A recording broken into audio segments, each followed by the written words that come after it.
Welcome to Star Bios, the podcast where we delve into the fascinating lives of Hollywood's most iconic stars. I'm your host, Casey Gold, and today we're going to shake our hips and explore the incredible journey of the one and only Elvis Presley. Known as the King of Rock and Roll, Elvis is a cultural phenomenon who continues to captivate audiences with his unique blend of music, style, and charisma. But before he became a household name, Elvis was just a young boy growing up in Tupelo, Mississippi, with a passion for singing and a dream that would take him to the top of the entertainment world. Let's take a step back in time and immerse ourselves in the early life of Elvis Presley, born on January 8, 1935, in a two-room shotgun house in East Tupelo, Mississippi. His twin brother, Jesse Garon Presley, sadly passed away at birth, leaving Elvis as the sole surviving sibling to parents Vernon and Gladys Presley. The family's humble beginnings were marked by financial struggles, with Vernon working as a farmer and a truck driver to make ends meet. Despite these challenges, the Presleys were a close-knit family who valued music and encouraged Elvis's early interest in singing. Growing up in Tupelo, Elvis was surrounded by the rich musical heritage of the American South. He spent hours listening to the gospel music of the church choir, the blues of Robert Johnson, and the country tunes of Hank Williams. His mother, Gladys, played a significant role in nurturing his love for music, often singing with him at home and encouraging him to perform at local events. The family's phonograph player was always spinning records by artists like Bing Crosby, Roy Acuff, and the Carter family, which exposed Elvis to a wide range of musical styles. As a young boy, Elvis attended the Assembly of God Church in Tupelo, where he was heavily influenced by the gospel music and charismatic preachers. He also spent hours exploring the woods and fields around his home, developing a deep love for nature and the outdoors. The rural landscape of Mississippi, with its rolling hills, cotton fields, and magnolia trees, would later inspire many of Elvis's songs and inform his unique sound. In 1946, when Elvis was 11 years old, his family moved to a larger house on Kelly Street in East Tupelo, which offered more space for the growing boy. It was during this time that Elvis received his first guitar, a gift from his mother, which he quickly learned to play. He spent hours practicing in his bedroom, teaching himself chords and strumming patterns. The guitar became an extension of himself, a tool for self-expression and creativity. As Elvis entered his teenage years, he began to perform at local events and gatherings, showcasing his talents to anyone who would listen.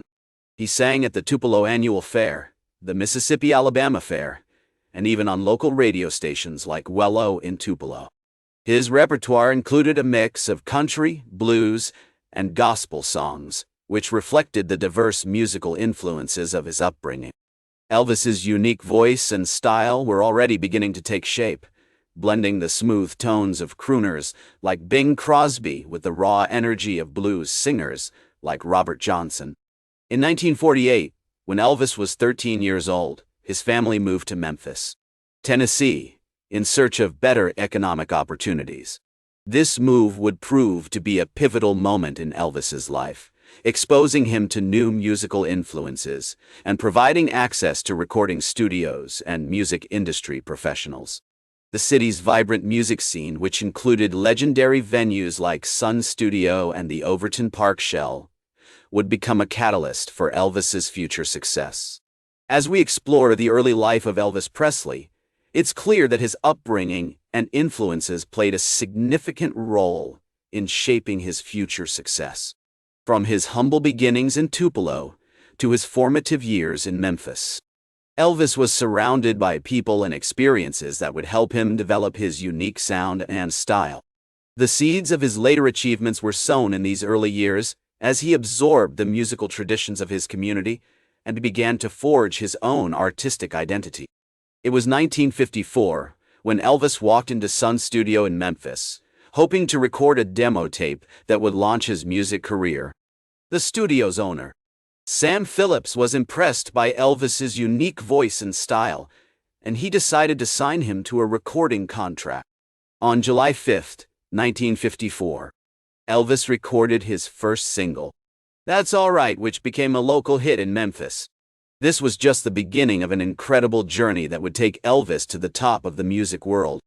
Over the next few years, Elvis released a string of successful singles, including "Blue Moon" of Kentucky, "Good Rockin' Tonight," and "Milk Cow Blues," Boogie Down. His unique blend of country, blues, and rockabilly music captivated audiences across the South, and he quickly became known as the Hillbilly Cat. In 1955, Elvis signed with RCA Victor Records, which gave him national distribution and exposure. His first single for RCA, "Heartbreak Hotel," was released in January 1956 and became a massive hit, topping the Billboard charts for 8 weeks. As Elvis's popularity grew, so did his stage presence. He began to tour extensively, performing at concerts, festivals, and even on television shows like The Ed Sullivan Show. His charismatic performances, which included his signature hip swivels and dance moves, drove audiences wild and helped to establish him as a rock and roll icon.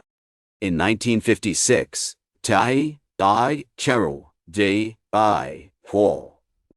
Elvis released his debut album, Elvis Presley, which topped the Billboard charts for 10 weeks and became the first rock and roll album to sell over 1 million copies.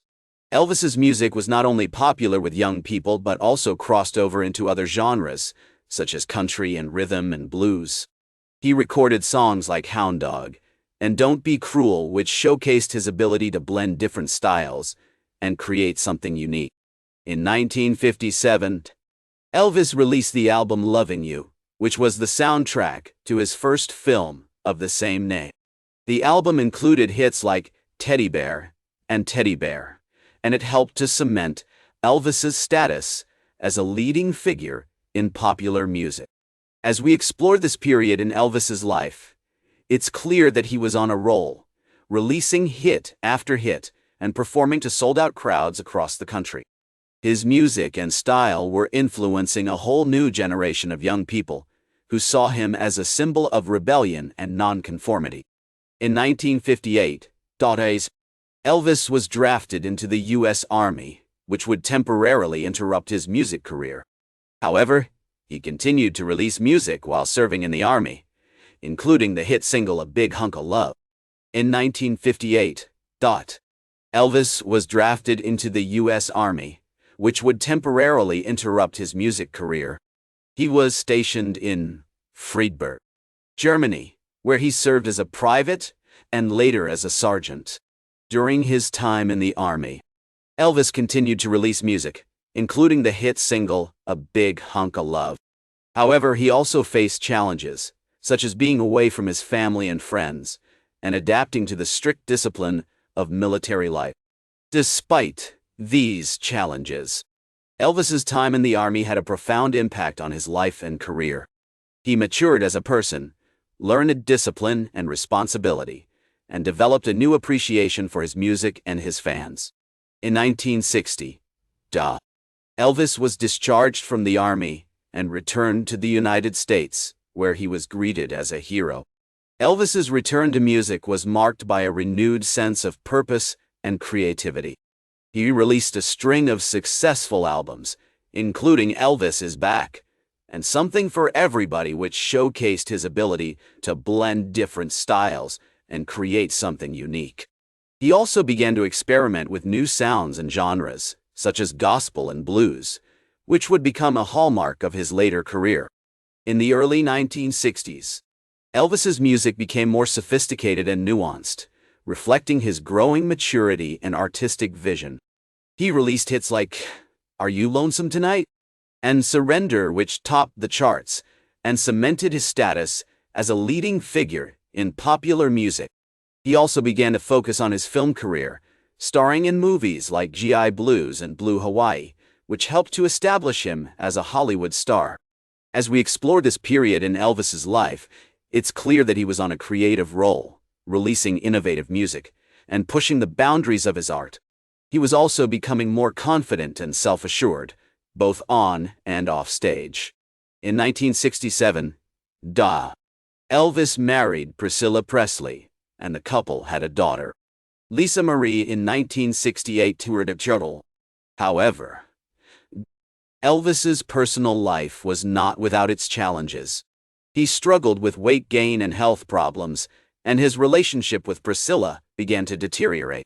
Despite these challenges, Elvis continued to produce and release music, including the iconic album From Elvis in Memphis, which is widely regarded as one of the greatest albums of all time. That's all for today's Star Bios. Remember to like, share, and subscribe. And until next time, I'm Casey Gold, reminding you to keep shooting for the stars.